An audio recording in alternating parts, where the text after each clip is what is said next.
কেউ যদি গুনাহ করার পরে খালিস তওবা করে, খালিস তওবার কিন্তু অনেক মর্যাদা, খালি গুনাহ মাফ হয় না। খালিস তওবা করলে পরে কৃত গুনাহকে আল্লাহ তাআলা হাসানাত দিয়ে পরিবর্তন করে আমলনামায় উঠায় দেয়। উলাইকা ইউবাদদিলুল্লাহু সাইয়্যাতিহিম হাসানাত। যারা খালিস তওবাকারী বান্দা, তাদের সাইয়্যাতকে হাসানাতের দ্বারায় পরিবর্তন করে আমলনামায় আল্লাহ তাআলা দিয়ে দেন খুশি হয়ে। তো সাহাবায়ে কেরাম হলো এমন জামাত, যেমন নবীদের জামাতের কোনো গুনাহ নাই, পৃথিবীর কোনো পয়গম্বরকে দিয়ে আল্লাহ তাআলা গুনাহ করান নাই। এ কারণে পয়গম্বরদের ব্যাপারে আকীদা হলো পয়গম্বররা মাসুম, নবীদের কোনো গুনাহ নাই। কি নাই বলেন, আমার সাথে কথা বলেন। নবীদের সাথে কি নাই? গুনাহ নাই। নবীদের গুনাহ নাই। নবীদের সামনে গুনাহ আসলেও আল্লাহ তাআলা আল্লাহর কুদরত দিয়া নবীদেরকে পার করে দিছেন, গুনাহ গায়ে লাগতে দেন নাই। যেমন হযরত ইউসুফ আলাইহিস সালাতু ওয়াস সালামকে জুলাইখা অন্দর মহলে নিয়ে দরজা বন্ধ করে আটকাইছে, কিন্তু আল্লাহ তাআলা জুলাইখার তালা মারা সব দরজাগুলাকে আল্লাহ পাকের কুদরত দিয়া খুইলা পয়গম্বর ইউসুফকে গুনাহের কালির থেকে হেফাজত করতে আল্লাহর জিম্মায় বের করে নিয়ে গেছেন। নবীরা মাসুম। এইভাবে নবীদের জীবনে যখনই গুনাহ সামনে এসে গেছে, আল্লাহ এর নবীদেরকে পার করে দিয়েছেন। কারণ নবীরা আল্লাহর বড় পেয়ারা, নবীরা আল্লাহর বড় মাহবুব। কেউ যদি তার পেয়ারা হয় তাহলে তার গায়ে কাদা লাগতে দেয় না। যেমন সন্তান বাবার বড় পেয়ারা, এ কারণে নিজের পায়ে কাদা লাগায় আর সন্তানকে কাঁধে করে লয়ে যায়। সন্তানের গায়ে কাদা লাগতে দেয় না, পায়ে ধুলা লাগতে দেয় না। আল্লাহ তাআলা তার নবীদের এত আদর করেন, আল্লাহর পেয়ারা নবীরা এত বেশি যে নবীদের সামনে কোনো গুনাহ আসলে আল্লাহ তাআলা গুনাহের ধুলাবালি কাদার থেকে নবীদেরকে উঁচা কইরা কোলে কইরা রহমতের কোলে কইরা পার করে দিছে, গায়ে কাদা লাগতে দিছে না। এটা হলো নবীদের শান। নবীদের পরেই সাহাবায়ে কেরামের মর্যাদা। সাহাবীদের জীবনে গুনাহ হয়ে গেছে, কিন্তু গুনাহ হইলেও সাহাবায়ে কেরাম এমন উৎকৃষ্ট মুমিন যে তাদের জীবনে গুনাহ সংগঠিত হলেও গুনাহ নিয়ে তারা কবরে যান নাই। আল্লাহ তাআলা তাদেরকে উঁচু মানের তওবা নসিব করেছেন, যে তওবায় একজন মাফ হয় না, গোত্র মাফ হয়ে যায়, এরকম তওবা নসিব করছেন। এজন্য আল্লাহ তাআলা সাহাবীদের শান এই ঘোষণা করছেন, রাদিয়াল্লাহু আনহুম ওয়া রাযু আন। সাহাবীরাও আল্লাহর উপরে রাজি, আল্লাহও এই সাহাবীদের জামাতের উপরে রাজি। কিয়ামত পর্যন্ত যত মুমিন আগমন করবে সকলের প্রতি নির্দেশনা হলো, তোমরা সাহাবীদের মতন হও, সাহাবীদের অনুকরণকারী হও, তোমাদের ঈমানকে সাহাবী ঈমানের মতন ঈমান বানাও। আমিনু কামা আমানান নাস। সাহাবীরা যেমন ঈমানদার, তোমরা ওই রকম ঈমানদার হয়ে যাও। আল্লাহর রাসূল বলেন, আমার সাহাবীদের সমালোচনা করবে না, আমার সাহাবীদের দোষ ধরবে না, তাদেরকে সমালোচনার পাত্র বানাইবে না। আল্লাহ আল্লাহ ফি আসহাবি। তোমরা কেউ কিন্তু আমার সাহাবীদের পিছনে পড়ো না, আমার পরে আমার সাহাবীদের পেছনে তোমরা ধরপাকড় করা শুরু করো না। সাহাবীদের যারা ভালোবাসলে তারা আমি নবীকে ভালোবাসলে, সাহাবীদের সাথে যারা দুশমনি করলে তারা আমি নবীর সাথে, আমি রাসূলের সাথে দুশমনি করলে। সাহাবীদের এক আজীব শান আল্লাহ তাআলা দান করছেন, যে সাহাবীদেরকে বলেন যে সাহাবীদের ব্যাপারে আল্লাহর ঘোষণা হলো উলাইকা হুমুল মুমিনুনা হাক্কা। সাহাবীরা আসলে প্রকৃত মুমিন, প্রকৃত ঈমানদার হলো সাহাবায়ে কেরামের টোটাল জামাত। আল্লাহর রাসূল বলেন যে আমার প্রত্যেকটা সাহাবী তারকার মতো, বিআইহিম ইক্তাদাইতুম ইহতাদাইতুম, এদের যে কারোর অনুসরণ গোটা জাতি করবে তো গোটা জাতি হেদায়েতপ্রাপ্ত হয়ে জান্নাতে চলে যাবে।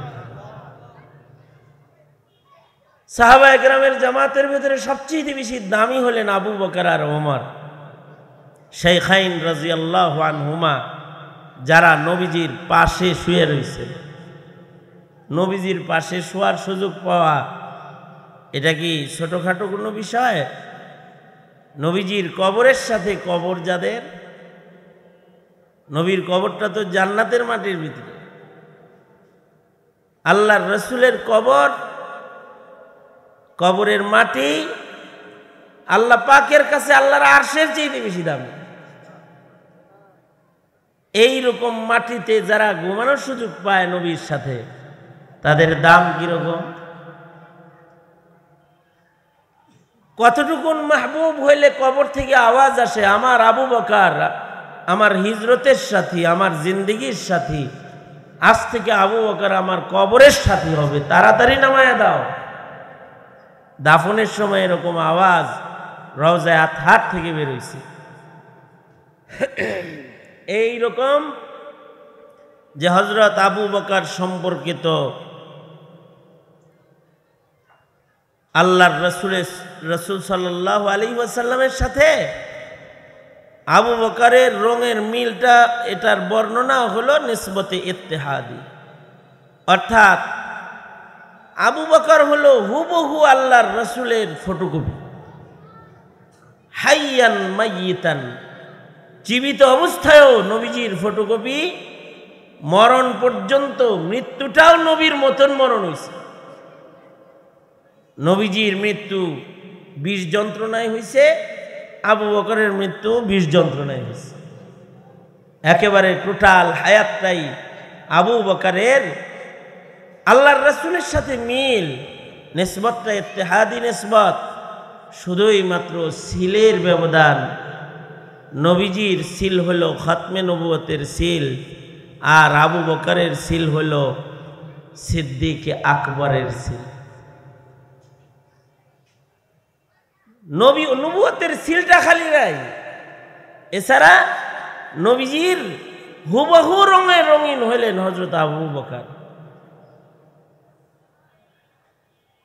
হযরত উমরও এরকম, আবু বকরও যেমন, উমরও এরকম। হযরত উমর সম্পর্কে তো আল্লাহর রাসূল বলেই দিছেন, আল্লাহর রাসূল বলেন আমার পরে কেউ যদি নবী হতো তাহলে উমর নবী হইতো। আল্লাহু আকবার কবীরা। কেউ নবী হইলে উমর নবী হইতো। এমনিই তো আর নবীজির পাশে রয় নাই, নবীজির সাথে কবর হয় নাই। ভালো জায়গায় কবরও নসিবের ব্যাপার। এই কারণেই হযরত উমর কবরটা যেন ভালো জায়গায় হয় এর লেগে দোয়া করছেন। কি দোয়া করতেন? হযরত উমর দোয়া করতেন, আল্লাহুম্মা রযুকনি শাহাদাতান ফি সাবিলিক, আল্লাহুম্মা রযুকনি শাহাদাতান ফি সাবিলিক ওয়াজআল মাউতি ফি বালাদি রাসূলিক। ওগো আল্লাহ, আপনি আমাকে শহীদি মরণ দান করেন। ওগো আল্লাহ, আমার মৃত্যুটা মদিনায় সংগঠিত করেন, যেন মদিনায় আমার কবর হয়। কারণ হলো মদিনায় যদি কারোর কবর হয় আশা করা যায় কবরের আযাব থেকে মুক্তি পাওয়া যাবে। কারণ আল্লাহর রাসূলের রওজার এত কাছাকাছি, কোন উম্মতের কবরে আগুন জ্বালায় আল্লাহ তাআলা হাবিবুল্লাহকে কষ্ট দিবে না তো। এ কারণে দুনিয়ার সবচেয়ে দামি গুরুস্থান হলো জান্নাতুল বাকি গুরুস্থান। জান্নাতুল বাকিতে যদি কারোর শোয়ার সুযোগ হয়ে যায় তাহলে আশা করা যায় তার কবরের আযাব মাফ। জান্নাতুল বাকিতে নবীজির এত কাছে, আল্লাহ তাআলা নবীজির কোনো উম্মতের কবরে আগুন ধরাইবেন না, নবীজিকে কষ্ট দিবেন না। এটা দুনিয়ার সবচেয়ে দামি গুরুস্থান। হাজারো সাহাবায়ে কেরামের কবর এখানে রয়েছে। উম্মুল মুমিনিন গণের কবর, নবীজির সন্তানদের কবর, নবীজির সাহাবীদের কবর এই গুরুস্থানে রয়েছে। এ কারণে ওই গুরুস্থানের মাইয়িত হওয়ার জন্যেও আমাদের বুজুর্গরা দোয়া করতেন, বকিয়ে মুকদ্দাস পে হো, বকিয়ে মুকদ্দাস পে হো মেরি মারকদ, बक़ीए मुक़द्दस पे हो मेरी मरक़द, हमेशा रहूँ मैं किनारे मदीना, हमेशा रहूँ मैं किनारे मदीना। আল্লাহর কাছে দোয়া করতেন, ওগো আল্লাহ আমার কবরটা তুমি জান্নাতুল বাকিতে করে দিও, বকি গুরুস্থানে আমার কবর করে দিও, ইসরাফিলের বাঁশি পর্যন্ত যেন আমি মদিনায় ঘুমাইতে পারি। ইমাম মালিক রহমাতুল্লাহি আলাইহির মতো বড় ইমাম, বড় আলেম জীবনের শেষ ভাগে মদিনার বাইরে যান নাই, শুধু নিজের কবরটা মদিনায় করার জন্যে। শেখুল হাদিস জাকারিয়া রহমাতুল্লাহ আলাইহি ফাজাইল আমল যিনি লিখছেন, জীবনের শেষ ভাগে মদিনার বাইরে যান নাই, শুধু জান্নাতুল বাকি গুরুস্থানে নিজেকে শোয়ানোর জন্যে। মুহাজিরে মাদানী হয়ে গেছেন এবং জান্নাতুল বাকিতে শুয়ে রয়েছেন। এ তো নসিবের ব্যাপার সেবার। এ কারণে সাধারণ মানুষরা অনেক সময় আলেমের সাথে শুইতে চায়। ব্রাহ্মণবাড়িয়ার এক সাধারণ মানুষের দরখাস্ত ছিল ফখরে বাঙ্গাল তাজুল ইসলাম রহমতুল্লাহ আলাইহির কাছে, ওগো ফখরে বাঙ্গাল, আপনার কবরের সাথে যেন আমার কবর হয়, আমি আপনাকে ভালোবাসি, আপনার সাথে হাসরে দাঁড়াইতে চাই, এটা আরজু রাখছে, বড় আলেমের কবরের সাথে আমার কবর হোক। ফখরে বাঙ্গাল তাজুল ইসলাম, ফখরে বাঙ্গালের দারুল উলুম দেওবন্দে সালানা পরীক্ষা দেওয়া লাগে নাই। পরীক্ষার সময় কাদিয়ানীদের সাথে মুনাজারা, হুজুররা বলছে তুমি বিনা পরীক্ষায় পাস, যাও মুনাজারায় যাও গা। ফখরে বাঙ্গাল তাজুল ইসলাম রহমতুল্লাহি আলাইহি উলুম ও ফুনুনের বহুত বড় এক খাজানার মালিক ছিলেন, বাংলার ফখর বলা হয়, নাম তাজুল ইসলাম, লকব হইল ফখরে বাঙ্গাল। তো এই লোকের ধান্দা হইল যে ফখরে বাঙ্গালের সাথে শুইব, এই জন্যে মাঝে মাঝে আবদার করত, আমার কবরটা যদি আমনের কবরের লগে হইতো, এরকম আবদার করত। আল্লাহ তাআলা এমন কবুল করাই করছে, যেদিন ফখরে বাঙ্গাল মারা গেছে ওই লোক বাজারে দাঁড়ানো ছিল, তার কাছে খবর পৌঁছাইছে যে ফখরে বাঙ্গালের কিন্তু মৃত্যু হয়ে গেছে। এই লোকটা বাজারের ভেতরে আহ বলে একটা আওয়াজ করছে, আর এই আহের সাথে তার রুহটাও বেড়ে গেছে।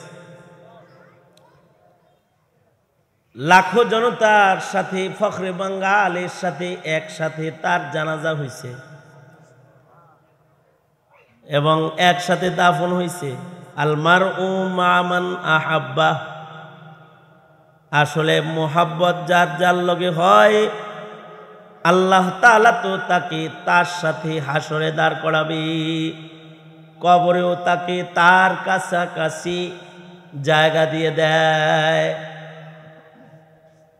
মোহাব্বতের একটা মাসালা আছে, তো এ কারণে ভালো জায়গায় কবর কামনা করতে হয়, ভালো জায়গায় কবর কামনা করতে হয়। এসি ঘরের পাশের ঘরেও ঠান্ডা বাতাস কিছু যায়, ভালো কবরের কাছে কবর হইলেও কবরেও কিছু বাউ বাতাস ভালো যায়। আগের জমানার মানুষ তো কবরস্থান যখন ওয়াকফ করত, আজীব ওয়াকফনামাও ছিল। এখনকার কবরে তো নাস্তিকও দাফন হয়, মুরতাদও দাফন হয়। মুসলমানের গুরুস্থানে নাস্তিক মুরতাদ দাফন হয়, মুসলমানের কবরস্থানে আত্মহত্যা করে হেরেও দাফন করে, মুসলমানের কবরস্থানে শারাবি দাফন হয়, জেনাকার দাফন হয়, খুনি দাফন হয়, সারা জনম চোর চুরি করছে মুসলমান, এর লেগে মুসলমানের গুরুস্থানে তার দাফনও হয়। আগের যুগ থাকলে সিল্লা কাটটা লবণ লাগাই দিত। আগের যুগের মানুষ কি করতে জানেন? ওয়াকফ করার সময় বলে দিত যে আমার গুরুস্থানের ভেতরে কোনো আলেম ছাড়া অন্য কেউ দাফন হইতে পারবো না, এরকমও বলতো। আমি জমিন ওয়াকফ করছি গুরুস্থানের লেগা, তো আমার জমিনে নাস্তিক মুরতাদ ফাসেক ফুজ্জার ঘুমাইবো, যার তার জায়গা আমার কবরস্থানে নেই। ওয়াকফনামার ভিতরে লিখে দিত। এরকম করা ছিল আগের জমানার মানুষ দিনদারিতে।